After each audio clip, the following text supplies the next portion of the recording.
So your microphone is not working on your Mac and you are wondering why, and I will show you step by step in this video how we can fix this within a couple of minutes. So step number one will be to head to the Apple icon in the top left hand corner.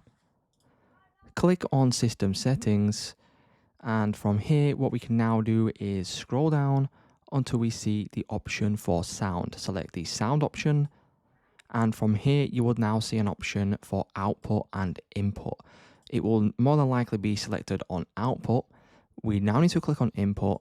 And what we now need to do is we want to make sure that we click on our microphone that we want to use. So for example, I will select my Shure MV7 Plus.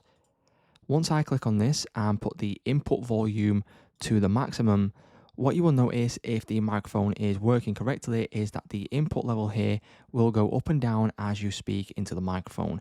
If you do not see this, what you will need to do is disconnect it and then reconnect it again, or restart your Mac in order to be able to change this setting and sort of refresh the whole device.